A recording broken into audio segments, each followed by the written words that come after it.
दोस्तों बहुत बहुत स्वागत करता हूं आप सभी का। आखिरकार वही हुआ जिस बात का डर था। दोस्तों इस लड़की को तो आप लोग जानते होंगे। इस लड़की का नाम है रोहिणी घावरी और रोहिणी घावरी एक बार फिर से चर्चा में आ चुकी हैं। रोहिणी घावरी ने पिछले दिनों एक खुलासा किया था कि मेरे पास चंद्रशेखर आज़ाद के ऑडियो हैं जिसमें वो गाली गलौज कर रहे हैं, गाली देते हुए नजर आ रहे हैं। और आज रोहिणी घावरी ने आखिरकार वो ऑडियो रिलीज कर दिया है। इस ऑडियो में क्या कुछ है, कितना सही है, कितना गलत है, इस ऑडियो की विश्वसनीयता क्या है, वो ऑडियो दोस्तों हम आपको दिखाएंगे।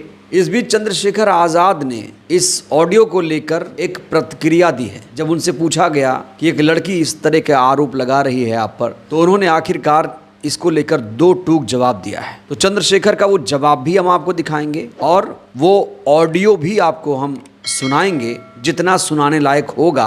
लेकिन वीडियो की शुरुआत करेंगे इन तस्वीरों से। दोस्तों ये तस्वीर है प्रयागराज की, जहां अस्तित्व बचाओ भाईचारा बनाओ प्रबुद्ध जन सम्मेलन किया गया। आप जानते हैं कि चंद्रशेखर आज़ाद लगातार हर मंडलों में प्रबुद्ध जन सम्मेलन कर रहे हैं। प्रबुद्ध जन सम्मेलन के माध्यम से वो यही कहना चाहते हैं कि ओबीसी की जातिवार जनगणना से भागना, आरक्षण को खत्म करने की साजिश रचना, ईवीएम से लोकतंत्र को नियंत्रित करना और बहुजन समाज पर बढ़ते अत्याचार, ये सब योजनाबद्ध हमले हैं। लेकिन जहां एक तरफ चंद्रशेखर आज़ाद प्रयागराज में प्रबुद्ध जन सम्मेलन में व्यस्त थे, तो वहीं पर उनका एक कथित ऑडियो रिलीज कर दिया गया है। दोस्तों रोहिणी घावरी ने ऑडियो रिलीज करते हुए एक बड़ी बात भी कही है, लेकिन सबसे पहले ये ऑडियो हम आपको सुनाना चाहते हैं। दावा किया जा रहा है कि चंद्रशेखर ने मायावती जी को गाली दी है। देखिए जरा। नहीं, मैं आपको बता रही हूँ कि आपने इस तरीके की सोच आपने बोल दिया ना।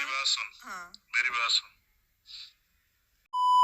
उन्होंने आज तक मेरी मदद की है ना, उन्होंने मुझे यहाँ तक ला खड़ा किया। उन्होंने तो मेरे हर काम पे, तो मुझे गोली लगी थी ऊपर से ना, तो ना मेरे सामने नाम ले। मैं इस मामले में बहुत जला फुका हो गया हूँ। जिनकी शकल नहीं देख रही उनके मैं नाम नहीं सुनता। ठीक है, तो भी छोड़ दे इस बात पे। लेकिन ये मंजिल नहीं थी चंद्रशेखर, ये मंजिल नहीं है, ये शुरुआत है। जो आप ये सांसद बनना सिर्फ एक सीढ़ी है। मैं गोली खा के मर जाता।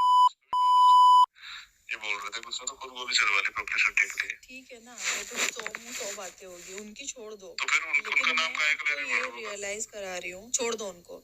मैं आपको ये रियलाइज करा रही हूँ, हमारी मंजिल ये नहीं है जिसको आप मंजिल समझ बैठे हो ना। इसमें सुकून मत तलाशो। मार्च में बताऊंगा तुझे मंजिल क्या है। क्यों मार्च में क्या होगा? बताऊंगा। हर तीसरे दिन, हर 7वें दिन डेट लग रही है मेरी कोर्ट में। हर 7वें दिन में पता करके देख ले किसी से भी बारे। कुछ नहीं होगा, ये सब चीजें बीजेपी की नौटंकी है। आपको कोई जेल नहीं भेज रहा, आप बीजेपी की असेट हो। आप बीजेपी आपको यूज करेगी राजनीति के लिए, तो वो आपको कभी जेल में नहीं डालेगी, वो आपको चमकाएगी। ओम बिरला सबके सामने आपकी तारीफ करता है, वो ये संदेश देता है। क्यों करता है बता। वो इसलिए तो कर रहा है, पूरा जो है ना, दलित लीडर आपको मानने दे कि मायावती जी को आपके नाम से खत्म करना है। सुनो सब ऐसा है, मायावती खत्म करना है। छोड़ो इस बात को, तो वही बात फिर खत्म करना है। तो सुना दोस्तों आपने ऑडियो। इस ऑडियो पर चर्चा शुरू करने से पहले रोहिणी घावरी का एक ट्वीट मैं आपको दिखाना चाहता हूं। रोहिणी घावरी ने कहा कि कांशी राम साहब का वारिस बनना और बसपा को खूब गालियां देना, बहन जी का अपमान करना, यही इस आदमी की फितरत और बात करता है बहुजन आंदोलन को आगे बढ़ाने की। हिम्मत है तो किसी और को गाली देके बता। जितनी नफरत बहुजन समाज पार्टी से करता है, न चरित्र का अच्छा न सोच का अच्छा, और बनने चला है बहुजनों का नायक। बहुत जल्द बहन जी को कहे अपशब्द की भी रिकॉर्डिंग शेयर करूंगी। तो जो लड़की चंद्रशेखर आज़ाद को पहले सब कुछ अपना मानती थी, आज वही लड़की चंद्रशेखर आज़ाद के खिलाफ बगावत कर चुकी है, बगावत का ऐलान कर चुकी है।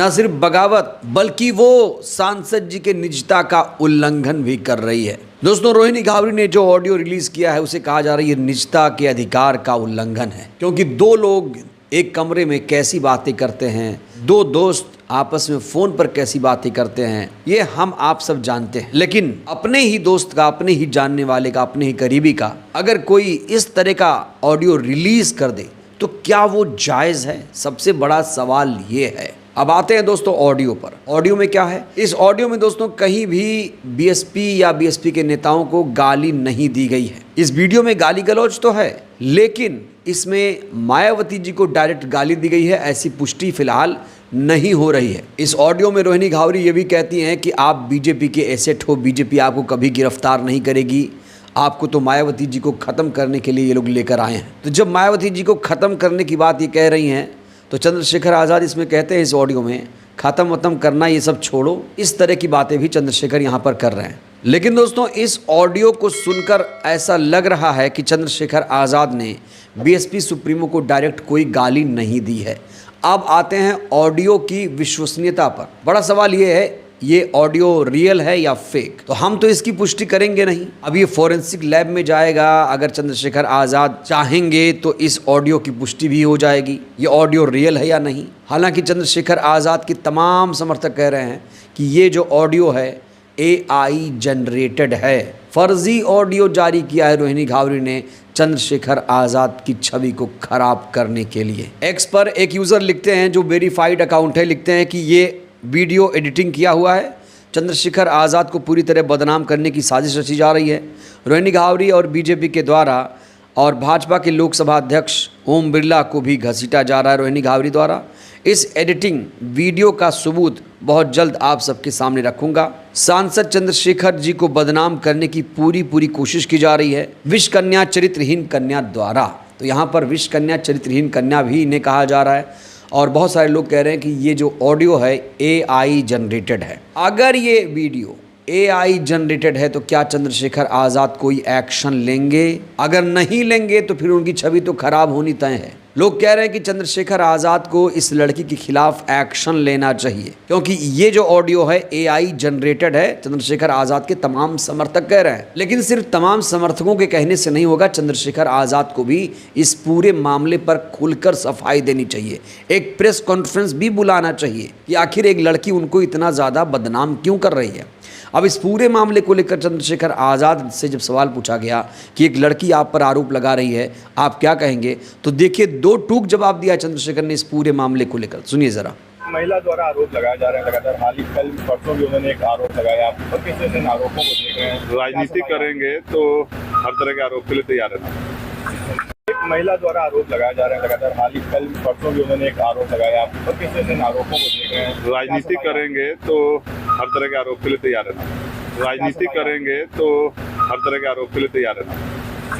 एक महिला द्वारा आरोप लगाए जा रहे हैं लगातार। हाल ही कल परसों भी उन्होंने एक आरोप लगाया, और किस तरह से इन आरोपों को देख रहे हैं? राजनीति करेंगे तो हर तरह के आरोप के लिए तैयार रहना। यहाँ चंद्रशेखर आज़ाद कह रहे हैं कि राजनीति करेंगे तो हर तरह के आरोप झेलने के लिए तैयार रहना पड़ेगा। चंद्रशेखर आज़ाद कह रहे हैं ये सीधा सीधा आरोप है, ऐसे आरोपों में कोई दम नहीं है। वो इस सवाल का जवाब मुस्कुराते हुए दे रहे हैं, उनके चेहरे पर कोई टेंशन, कोई तनाव नज़र ही नहीं आ रहा है। और सोशल मीडिया पर बहुत सारे लोग ये कह रहे हैं कि रोहिणी घावरी ने ये जो ऑडियो रिलीज़ की है बहुत बड़ी गलती की है, और अब चंद्रशेखर आज़ाद इनके खिलाफ एक्शन भी ले सकते हैं, क्योंकि उनकी छवि को लगातार ये लड़की बदनाम कर रही है। लेकिन फिर वही सवाल खड़ा होता है कि अगर ये ऑडियो फर्जी है तो फिर चंद्रशेखर आज़ाद एक्शन कब लेंगे, और एक्शन नहीं लेते हैं तो क्या ये मान लिया जाए ये ऑडियो सही है? क्या वाकई वो गाली गलौज यहाँ पर किसी को देते हुए नजर आ रहे हैं? आखिर इन दोनों के बीच के विवाद का अंत कब होगा, कैसे होगा, ये भी दोस्तों अपने आप में बहुत बड़ा सवाल है। रोहिणी घावरी ने फिर कह दिया है कि आगे कुछ और ऑडियो हैं गाली गलौज के, वो रिलीज़ करेंगी। अगर उनके पास इतने सारे सबूत हैं तो फिर वो न्यायालय में या फिर कानून के सामने क्यों नहीं जाती हैं, पुलिस के सामने क्यों नहीं जाती हैं, क्यों नहीं FIR दर्ज कराती हैं? ये भी अपने आप में बड़ा सवाल है। बड़ा सवाल ये है, क्या चंद्रशेखर आज़ाद को बदनाम करने की साजिश रची जा रही है, या फिर वाकई चंद्रशेखर आज़ाद का यही असली चेहरा है? बहरहाल दोस्तों, इस वीडियो में इतना ही। रोहिणी ने जो ऑडियो रिलीज़ किया है, इस ऑडियो को लेकर आप लोग क्या सोचते हैं, राय दीजिएगा। बहुत बहुत धन्यवाद।